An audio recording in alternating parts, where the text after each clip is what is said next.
आज की मौजूदा स्थिति में इजराइल 3 देशों से युद्ध लड़ रहा है। पहला फिलिस्तीन, दूसरा लेबनान और तीसरा सीरिया। अब बीच लड़ाई में भारत ने भी फिलिस्तीन का समर्थन कर दिया है। किसी भी समय युद्ध में अब ईरान की एंट्री। बिस्मिल्लाहिर्रहमानिर्रहीम, अस्सलामु अलैकुम वरहमतुल्लाहि वबरकातुहू। फिलिस्तीन और इजराइल में होने जा रहा है वर्ल्ड वॉर 3। जी हाँ दोस्तों, ये बात मैं बिल्कुल भी नहीं कह रहा।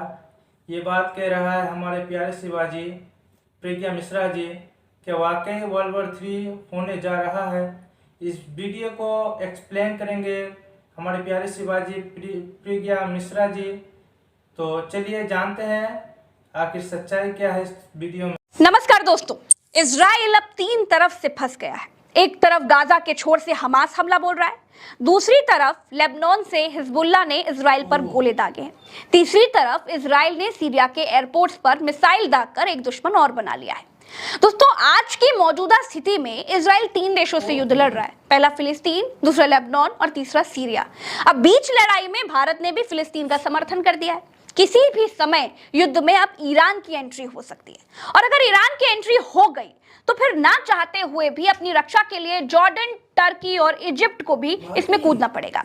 और खाड़ी देश जब इजराइल के खिलाफ एक हो जाएंगे तो इजराइल में हवा भरने वाले अमेरिका और उसके मित्र देशों को इजराइल के समर्थन में खड़ा होना पड़ेगा।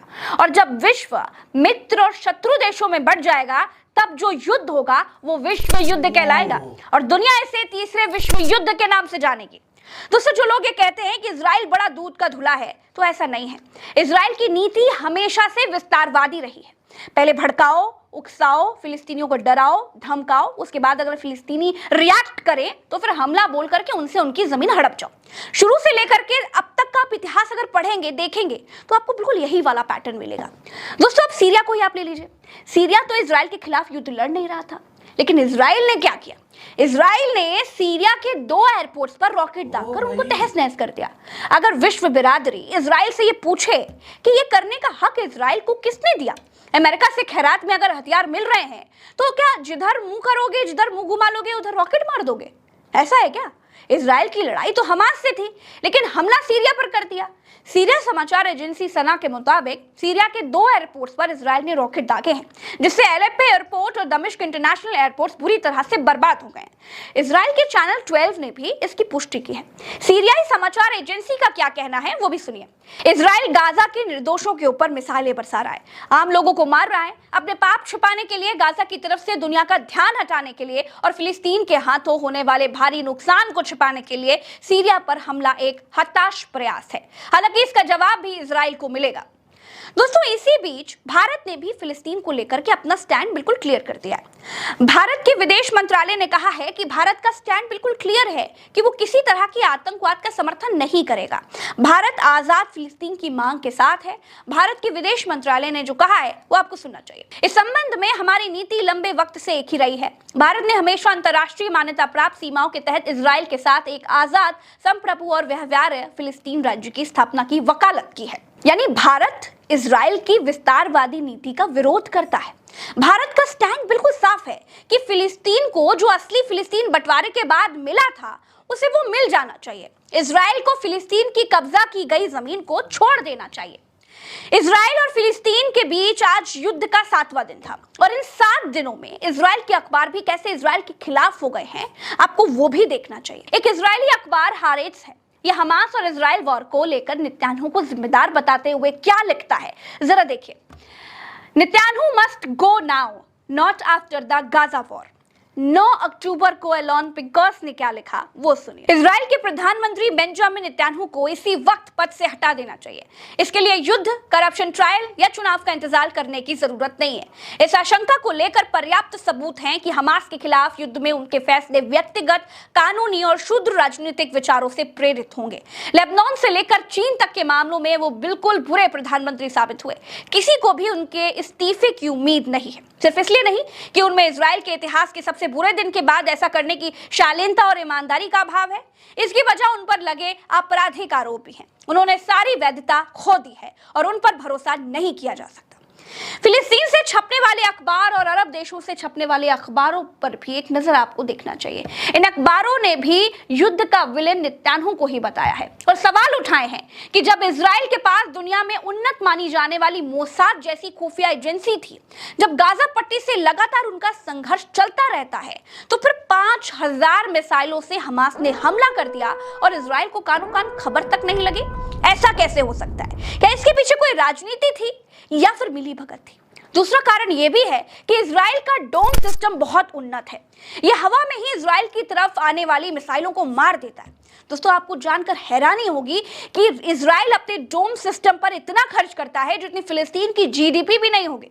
तो फिर उस रात सिस्टम ने मिसाइलों को ही हवा में क्यों नहीं मारा? ये सिस्टम फेलियर था या फिर जानबूझकर इजराइल पर मिसाइलें गिरने दी गई, जिससे दुनिया के सामने गाजा पर कब्जा करने की नीति को बिल्कुल ठीक ठहराया जा सके और गाजा को छीनने का मौका भी मिल जाए? तमाम तरह के सवाल नेतन्याहू के खिलाफ उठ रहे हैं।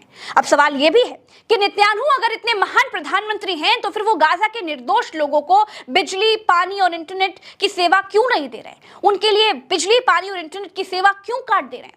गाजा की तरफ मौजूद इंटरनेशनल मीडिया के रिपोर्टर कोई रिपोर्ट तक फाइल नहीं कर पा रहे। इजराइल की तरफ तो फेक न्यूज की बाढ़ है। ऐसी बाढ़ है कि अमेरिका के राष्ट्रपति तक हमास की फेक न्यूज फैला रहे हैं। दोस्तों, दरअसल हुआ ये कि 11 अक्टूबर को अमेरिका के राष्ट्रपति जो बाइडेन ने यहूदी लोगों को संबोधित किया। इस दौरान उन्होंने एक ऐसी बात कही जिसे लेकर हमास ने तुरंत प्रतिक्रिया दी और फिर इस पर अमेरिका को सफाई तक देनी पड़ गई। दरअसल जो बाइडेन ने कहा कि हमास का हमला बहुत क्रूरता वाला था, आतंकियों ने बच्चों तक को नहीं बख्शा और उनके सिर कलप कर दिए। बाइडेन के इस बयान पर कुछ घंटे बाद ही हमास का भी बयान आ गया और फिर अमेरिका को सफाई देनी पड़ गई। अमेरिका ने सफाई में क्या कहा वो सुनिए। अमेरिका ने सफाई में कहा कि बाइडेन ने नेतन्याहू के प्रवक्ता के दावों के आधार पर बच्चों पर हुए अत्याचार को लेकर के बात कह दी थी।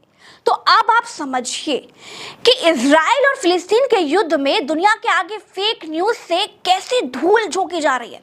अमेरिका जैसे देश दुनिया के सबसे बड़े मंचों पर खड़े होकर के झूठ बोल रहा है और जब पकड़े जा रहे हैं तो सफाई दे रहे हैं। हमास ने कैसे इसका विरोध किया वो भी आप देखिए। हमास ने बाइडेन के झूठ पर अमेरिका से क्या पूछा वो भी सुनिए। हमास के राजनीतिक ब्यूरो के सदस्य इज्जत अल रिश्क का बयान क्या है जरा देखिए। कुछ पश्चिमी मीडिया संस्थान हमारे फिलिस्तीनी नागरिकों के प्रतिरोध के बारे में इजराइल द्वारा रचा गया झूठ फैला रहे हैं। उन्होंने हमास को बदनाम करने के लिए बिना किसी सबूत पेश किए यह दावा कर दिया कि फिलिस्तीनी लोगों ने बच्चों के सिर काट दिए और महिलाओं पर भी हमला किया। हमास ऐसे निराधार आरोपों की मजबूती से निंदा करता है। दोस्तों, अमेरिका इजराइल के फेक वीडियो पर प्रेस कॉन्फ्रेंस कर देता है, लेकिन इजराइल गाजा के ऊपर प्रतिबंधित बैन दम घोटू वाइस फॉस्फोरस बम का इस्तेमाल कर रहा है। इसकी पुष्टि ह्यूमन राइट वॉच ने भी की है। अब इस पर अमेरिका का मुंह नहीं खुलता है, अमेरिका के मुंह पर ताला लगा हुआ है। तो कुल मिलाकर अमेरिका और इजराइल दोनों गाजा के ऊपर कब्जा चाहते हैं। ये कब्जा बिना युद्ध के हो नहीं सकता था और युद्ध के लिए कोई कारण चाहिए था और युद्ध बिना उकसावे के और दूसरे की कार्रवाई को नजरअंदाज किए बिना हो नहीं सकता था। वरना ऐसे कैसे हो सकता है कि 5000 मिसाइलें दागी गई, कहां से लाई गई, कहां रखी गई, कहां से चलाई गई, किसी को कुछ अता पता ही ना चले। ना मोसाद को, ना CIA को। भारत में परमाणु परीक्षण हो रहा था, इस पर अमेरिका ने आसमान सर पर उठा रखा था, रोज सैटेलाइट से नजर रखता था और गाजा इतना सेंसिटिव इलाका होने के बाद भी वहां ये आंख बंद करके पड़ा रहा। सोचिए दोस्तों, सोचिए। दोस्तों, एक और खबर है। हमास ने जिस जर्मन लड़की को अगवा किया था, जिसकी फोटो और वीडियो वगैरह आपने वायरल होते हुए देखी होगी, वो लड़की सुरक्षित है और गाजा के अस्पताल में है, ऐसे तमाम वेबसाइट्स बता रही हैं। आखिर में एक बात और, तो हम इजराइल और फिलिस्तीन की जो भी खबरें आप तक पहुंचाते हैं ना, वो फिलिस्तीन और इजराइल के और अरब देशों के और विदेशी मीडिया के सारे आर्टिकल्स का अध्ययन करके पहुंचाते हैं, उनके आधार पर बताते हैं। हम पक्ष और विपक्ष दोनों की मीडिया का अध्ययन करते हैं, उसके बाद आप तक हिंदी में खबर पहुंचाते हैं। अभी के लिए इस एनालिसिस वीडियो में इतना ही। चलते हैं दोस्तों, राम राम वसलाम, जय हिंद। चैनल को सब्सक्राइब करिएगा और पेज पर देख रहे हैं तो फेसबुक पर आप फॉलो का बटन जरूर दबाइएगा। आप ही हमारी ताकत।